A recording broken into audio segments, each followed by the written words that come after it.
So let's talk about the elephant in the room: psychoactive enhancements to yoga. Drugs, they're commonly known. I do not advocate taking anything other than air and water to this body. But I also don't judge because I know my own past and my own what brought me to this state of consciousness. However, you have to approach this from kind of logic, guys. I mean, I'm talking to Kundalini, any yoga teacher, any teacher who's doing any kind of self-healing now. Obviously, drugs are a part of the landscape now on so many levels. And I'm talking psychoactive, you know. Now, keep in mind, I'm the guy that goes to Burning Man and teaches Kundalini Yoga, so I'm very conscious of this interface. What I see is yoga provides a stable platform for the expansion of consciousness. And then you can experiment from that state. But once the stability is there, so the best thing any person who's going to experiment with psychotropic situation is stabilize your basic form. Come to grips with who you might be. If you're an infinite being inhabiting this body, that's fine. But have a practical relationship. Make sure that's understood in your own biological, psychological makeup before you go there. Because otherwise you're going to be looking at this from that perspective of infinite intelligence, and you're going to say, what the fuck was I thinking? You know?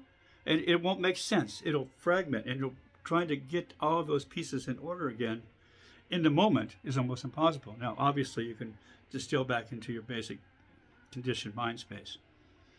But we need to teach people that have the possibility of experimenting, or going to, which is most everybody, let's face it. Is there anybody that's not going to be experimenting with psychotropic drugs? And if you just take caffeine or tea, everything is psychotropic, you know?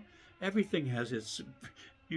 I'm a vegetarian, but, occasionally I'll have some lacto in there too, And that affects things. You have to be aware of all... The more subtle, the more expanded you get in the state of consciousness, the more sensitive you become to the slight differences. And they affect the neurotransmitters, they affect the overall biochemical nature of this being. So stabilize what you got. That's the message here. Practice the yoga. If you guys want to get high on drugs, practice the yoga first. That's going to make it 10 times better. It's going to make it more coherent. You're going to be able to use it as a tool, as opposed to just being stupid. Okay? And I guess that's the choice you make. Do you want to be stupid? Or do you want to just kind of figure this, look at yourself, create the mental tools necessary to start to perform a self-examination? And that's tough, because you've got to find a stable place to see yourself. There has to be a real basis for your stability in consciousness. There has to be a expanded exterior, interior, move together.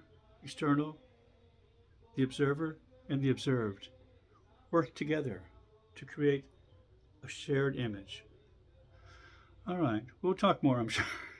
I just wanted to tell you guys this because it seems like nobody avoids this, but guys, teach the yoga as the tools to work with this, because everyone's going to be doing drugs anyway. So now you know that. Don't discard that notion.